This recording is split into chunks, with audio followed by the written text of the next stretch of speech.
Can somebody tell me what kind of a world we live in where a man dressed up as a bat gets all of my press? Looking back to the arc of the original Tim Burton Batman franchise, it seems quaint that only one actor played Batman on the big screen at a time. Today, there's Battinson, Batfleck, Keaton's Batman, Lego Batman, and even a baby Batman in Todd Phillips' Joker, all enjoying the fruits of the role simultaneously.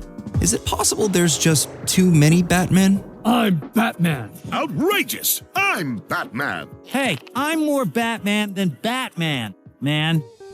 Warner Brothers, locked in an arms race against the MCU, constantly trying to prove their fiscal viability within the already overcrowded superhero landscape.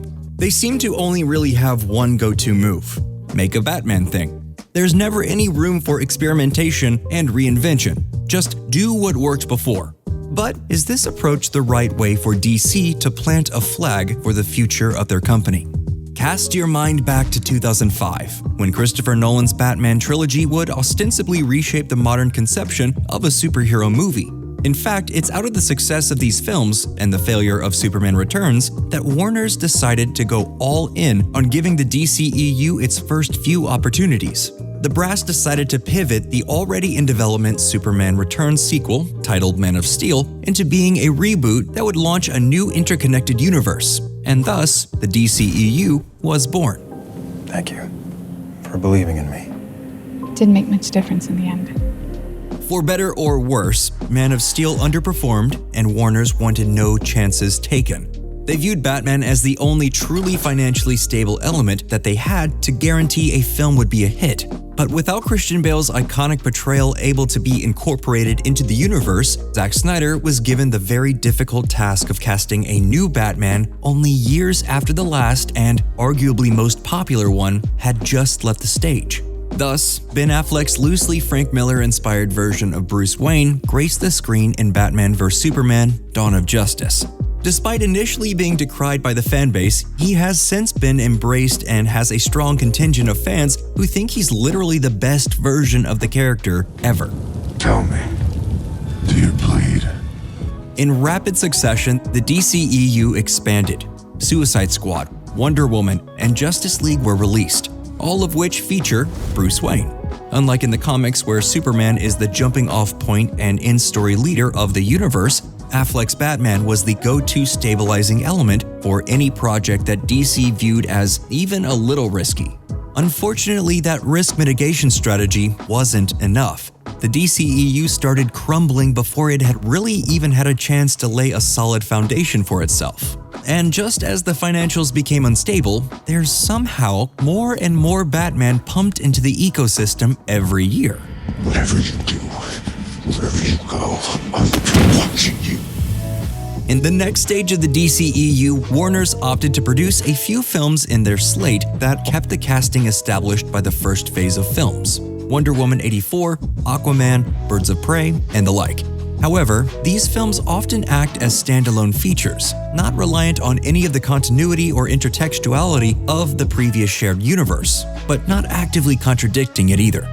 The other cohort of films that were produced were all in their own universes. If things worked, then they could figure out how to connect them and cross them over later. This is how you get Todd Phillips' R-rated Joker, the Snyder Cut, and the gritty pseudo-Long Halloween adaptation, The Batman.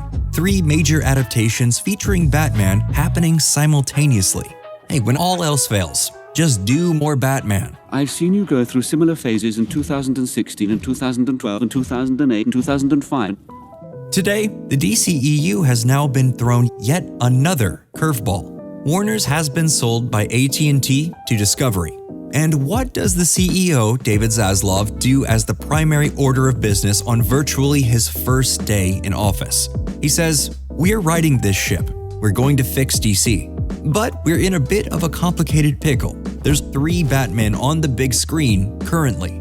Ben Affleck's supposedly going to appear in both The Flash and Aquaman 2. Michael Keaton is going to appear in The Flash and any number of the other DCEU projects, and Robert Pattinson is going to remain in his own little corner for now." That's a lot of Batmans. And that's to say nothing to the fact that the CW is trying to make us care about a Gotham Knights show. Batwoman was recently cancelled, David Zaslav pulled the plug on Batgirl, Alfred has his own show where he's a spy, even Joker is getting a sequel. And it's a musical? What is happening? My life is nothing but a comedy. Is this just too much Batman? From a financial standpoint, it doesn't appear to be. All of these projects are making money and pushing the brand forward. However, the half-life for reinvention and reinterpretation is getting shorter and shorter, frankly.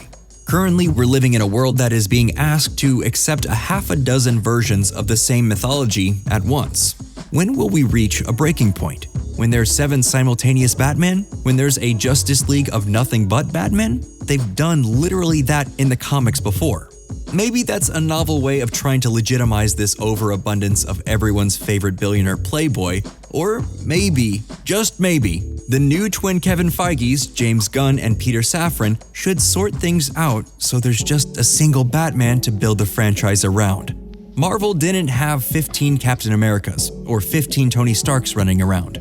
They achieved what no one else had because they rallied their creative efforts around a singular interpretation of a beloved character. They took risks and they committed to them. That is America's ass.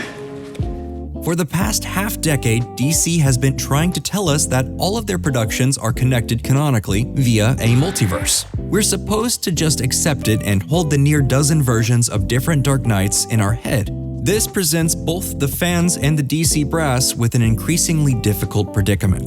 People love Batfleck, but it seems like with every increasing day, Ben Affleck has other mountains he wants to climb. Simultaneously, the Batman really struck a chord with viewers over the pandemic. However, the world that the movie exists in just flat out isn't the world of a Batman who's a part of the Justice League, which presents a catch-22. Do you let the Batman finish its trilogy, which will take at least another 5 years, and then cast a new Batman to jumpstart the Gunn-Safran DCEU on?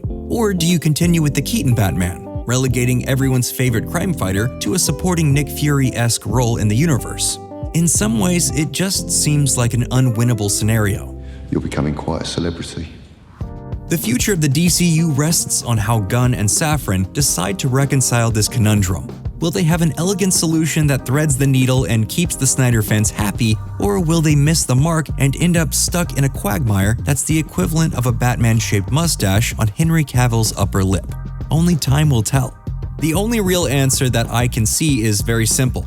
The new Gunn and Safran era of the DC cinematic universe should be built around Terry McGinnis. I am Batman. What do you think? Who would you cast as a brand new Batman? Let us know down in the comments below, and as always, please like and subscribe to Nerdstalgic for more videos just like this.